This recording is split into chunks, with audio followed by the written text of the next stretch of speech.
মটরশুঁটি দিয়ে যে এত সুন্দর নরম তুলতুলে পরোটা হয় সেটা না দেখলে অবাক হয়ে যাবেন। যেমনই নরম হয় তেমনই কিন্তু খেতে ভীষণই ভালো হয়, একদম পুর করা ঝামেলা ছাড়া, আর কোনো রকম পুর ভরা ঝামেলা ছাড়াই নরম তুলতুলে এই পরোটা।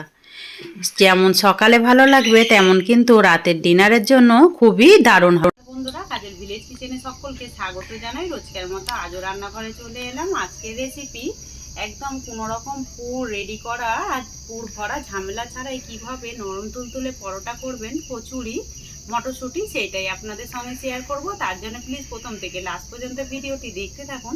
আশা করছি ভীষণ ভালো লাগবে। তো চলুন তাহলে শুরু করা যাক। জন্য এখানে নিয়েছি আমি 1 বাটি আটা আর 1 বাটি ময়দা।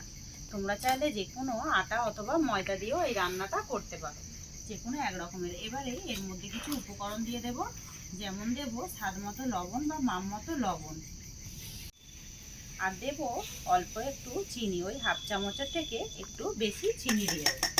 সাদা তেল দিয়ে দেবো এতে ময়ামের জন্য, তাতে করে কিন্তু কচুরিগুলো খেতে ভালোই লাগবে। দিয়ে দিলাম 3 চামচের মতো সাদা তেল। তো এই রান্নাটা কিন্তু সাদা তেলেই করতে হবে। সমস্ত উপকরণগুলোকে খুব ভালো করে আমি হাত দিয়ে এইভাবে একটু মাখিয়ে নেব। খুব ভালো করে আমি সুন্দর করে সমস্ত উপকরণগুলোকে এইভাবে একটু মাখিয়ে নিয়েছি। এবারে অল্প করে একটু জল দিয়ে দিয়ে যেরকম আমরা ঠিক আটা ময়দা মেখে থাকি সেইভাবেই মেখে নেব। আজকে একদম কোনোরকম কড়াইশুঁটির পুর করা ঝামেলা ছাড়াই কিভাবে নরম তুলতুলে পরোটা করবেন সেইটাই আপনাদের সঙ্গে শেয়ার করব।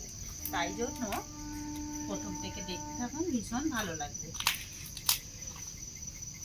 করে আমি আটার ময়দাটাকে এইভাবে সুন্দর করে নরম করে এইভাবে মাখিয়ে নিলাম। এইভাবেই একটু সুন্দর করে নরম করে মাখিয়ে নিতে হবে। এবার এটাকে ঢাকা দিয়ে সাইডে এখন রেখে দেবো। পরোটা করার জন্য কোনো রকম ঝামেলা ছাড়াই কিভাবে করবেন সেইটাই আজকে একেবারে প্রথম থেকে দেখতে থাকুন, বুঝতেই পারবেন। তার জন্য মটরশুঁটিটাকে আমি আগে থেকে হালকা একটু জল আর লবণ দিয়ে খুব ভালো করে এইভাবে ভাপিয়ে নিয়েছি। জলটা একদম মটরশুঁটির সঙ্গেই আমি খুব ভালো করে সিদ্ধ করে নিয়েছি, যাতে করে জলটাও এক্সট্রা করে ফেলতে হলো না। আর তোমরা চাইলে হালকা একটু সাদা তেল দিয়ে আর একটু লবণ দিয়ে খুব ভালো করে ঢাকা চাপা দিয়ে লো টু মিডিয়ামেও ভেজে নিতে পারো। আর এইভাবেই মটরশুঁটিগুলোকে সিদ্ধ করে নিতে হবে, একদম এইভাবে সিদ্ধ হয়ে যাবে। হাত দিয়ে একটু চিপে দেখলেই এইভাবে খুব সুন্দর করে কিন্তু সিদ্ধ হয়ে যাবে। এখানে নিয়ে নেব আমি একটা বাটি, বাটির মধ্যে সমস্ত মটরটাই নিয়ে নেব। আর আজকে বাটা বাটি আর কোনো রকম মিক্সিতে দেওয়া ঝামেলা ছাড়াই কিভাবে করবেন, আর এতে করে টেস্টটাও কিন্তু দারুণ আসবে। এখানে তার জন্য একটা নোড়া নিয়ে নিয়েছি। নোড়াটা দিয়ে আমি একটু হালকাভাবে এইভাবে একটু থেতো করে নেব। আমি এইভাবে একটু ঠুকে ঠুকে খালি একটু দানা দানা মতো করে ভালো করে ভেঙে নিলাম। তোমরা চাইলে মিক্সিতে দিয়ে কিন্তু একবার ঘুরিয়ে নেবে, তাতে করেও কিন্তু হয়ে যাবে।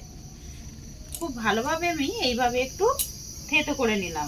এর মধ্যে কিছু উপকরণ দিয়ে দেব, যেমন দিয়ে দেব দুটো এরকম মাঝারি সাইজের ছোট আলু। আর এটা কিন্তু নতুন আলুই দিচ্ছি।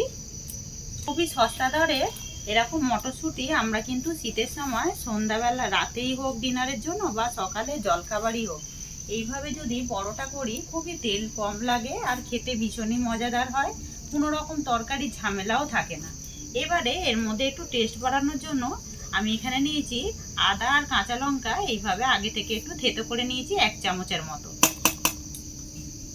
একটা শুকনো লঙ্কাকে শুকনো কলায় ভেজে আমি এইভাবে একটু গুঁড়িয়ে রেখেছি, বলতে পারো চিলি ফ্লেক্স। তোমরা কিন্তু এটা বাড়িতেও করে নিতে পারো, বা চিলি ফ্লেক্স হাতের সামনে থাকলে ওইটাও দিয়ে দেবে, এতে করেও টেস্টটা কিন্তু দারুণ আসবে।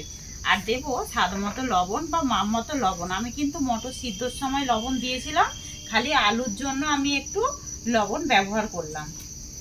আমি কোনো রকম জিরে আমি গুঁড়ো ব্যবহার করছি না, এখানে আমি ভেজে নিয়েছি 1 চামচ আমি দিয়ে দিচ্ছি ভেজে নেওয়া জিরে। এখানে ধনে রয়েছে, আর শুকনো কলাই ভালো করে গরম মশলা তেজপাতা শুকনো কলাই ভেজে আমি ভালো করে গুঁড়িয়ে রেখেছিলাম, এটা দিয়ে দিলাম 1 চামচ। এতে করে পরোটার টেস্টটা কিন্তু আরও বেশি দারুণ আসবে। এখানে নিয়েছি কালা জিরে, কালা জিরেটাও আমি এর মধ্যে দিয়ে দেব। সমস্ত উপকরণগুলোকে এবারে হাত দিয়ে খুব ভালো করে একটু মেখে নেব, যাতে করে আলুটাও ভালোভাবে এর মধ্যে মাখা হয়ে যায়। জিনিস দিতে ভুলে গেছিলাম, এইটা হচ্ছে ধনেপাতা। এই ধনেপাতাটাও আমি দিয়ে দেব। ধনেপাতাটা সাইডে রয়ে গেছিলো, তাই জন্যই দেওয়া হয়নি। ধনেপাতাটা অতি অবশ্যই দেবেন, খেতে কিন্তু ভালো লাগে। আর যাদের ভালো লাগে না তারা এটা বাদ দিয়েও এই রান্নাটা করতে পারে। এটা একেবারে রেডি করে নিয়েছি। আর এখানে কিন্তু মটরশুঁটির ভাগটাই বেশি দিতে হবে এই পরোটার মধ্যে। পরোটা করো বা কচুরি করো, আলুর ভাগটা একটু কম দিলে বেশি খেতে ভালো লাগবে। এখানে আগে থেকে যে আটা ময়দাটাকে আমি মেখে রেখেছিলাম, ওইটাকে আরও একটু মেখে নেব। আর কতটা সুন্দর আরও একটু নরম হয়ে গেছে আর সফট হয়ে গেছে। একটুখানি মেখে নিলে পরে এরপর আমি মেখে নিলাম। এবার এখান থেকে আমি এরকম, আমি যেরকম ঠিক রুটি করি সেইভাবে একটু ডো কেটে নেব। তো লেচিগুলোকে কেটে আমি এইভাবে সুন্দর করে গোল করে নিয়েছি। গোল করে নিলে তাহলে পুর ভরতে সুবিধা হবে। আগে থেকে এখানে একটা চাকি বেলনা নিয়েছি, একটু তেল মাখিয়ে নিয়েছি। তোমরা চাইলে এখানে ময়দা দিয়েও বেলতে পারো। আটাটা দেবে না, ময়দা দিয়ে বেলবে, তাহলে কিন্তু ভালো হবে। আর এটা আটাতে বেশি কিন্তু তেল টানে। এবারে আমি এখানে চাকি বেলনার মধ্যে একটু রুটির মতো করে খুব ভালো করে একটু বড় করে বেলে নেব। আজকের পরোটা একটু অন্যরকম ভাবে করব। আমি এইভাবে একটু চৌকো করে বেলে নিয়েছি। যে যেরকম পারো একটু বেলে নিলেই হবে, কোনো রকম শেপ দেওয়ার দরকার নেই। এবারে দিয়ে দেব আমি এইভাবে একটু মাঝ বরাবর পুরটা একটু বেশি করে দেব, যাতে করে খেতে ভালো লাগে। হাত দিয়ে দিয়ে দিলাম এইভাবে একটু পুর দিয়ে আমি এবারে পরোটাকে এইভাবে আমি হোল্ড করে চাপা দিয়ে দেব।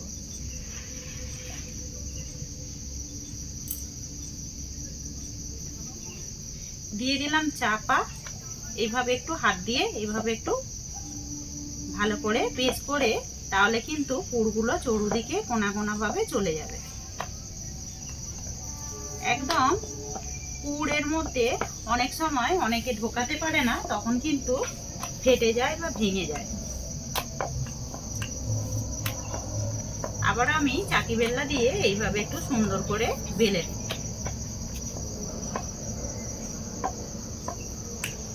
একটা পরোটা আমি খুব সুন্দরভাবে বেলে নিয়েছি। অপরদিকে একটা তাওয়া গরম হতে বসিয়ে দিয়েছি। এবারে পরোটাটাকে তুলে আমি তাওয়ার মধ্যে দিয়ে দেব। আবারও আমি এইদিকে একটা ততক্ষণে রেডি করে নেব।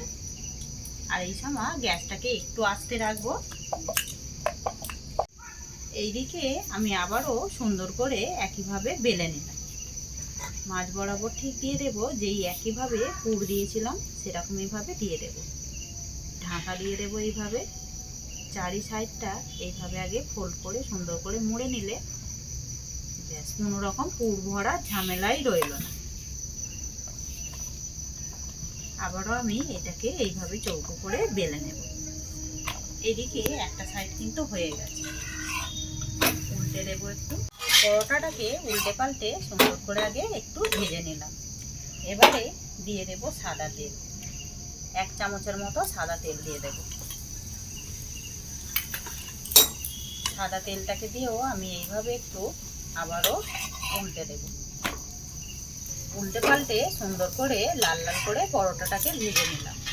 একটা প্লেটের মধ্যে তুলে নেব। গরম গরম কড়াইশুঁটির একেবারে পরোটা রেডি। এখানে যেটা বেলে রেখেছি এইটাকেও আমি ঠিক দিয়ে দেব। 2 পিঠ সেঁকে নিয়ে একইভাবে ভেজে নিয়ে ফিরে আসছি। সমস্ত পরোটাগুলোই ভেজে নিয়ে ফিরে এলাম। তো গরম গরম একদম মটরশুঁটির পরোটাগুলো ভেজে নিলাম। যেরকমই নরম তুলতুলে হয়েছে তেমনই কিন্তু হাতের মুঠোর মধ্যে চলে আসবে। আর সঙ্গে যদি থাকে এরকম একটা টমেটো বাদাম দিয়ে সুন্দর একটা চাটনি, তাতে করে একেবারে কিন্তু জমে যাবে পরোটা খাওয়া। সকালে টিফিনই হোক বা রাতের ডিনারের জন্য খুবই পছন্দের এই রেসিপি। আজকে রেসিপি আপনাদের কিরকম লাগলো অতি অবশ্যই কমেন্ট করে জানাবেন। যদি ভালো লেগে থাকে একটা লাইক করে দিয়ে এইভাবেই আমার পাশে থাকবেন, আমাকে সাপোর্ট করবেন। আমার এরকম নিত্য নতুন রান্নার জন্য পাশে থাকা বেল আইকনটি প্রেস করবেন। সবাই ভালো থাকবেন, সুস্থ থাকবেন। ধন্যবাদ। আবারও কোনো নতুন রেসিপি নিয়ে ফিরে আসবো। আজকের মতো এই পর্যন্ত।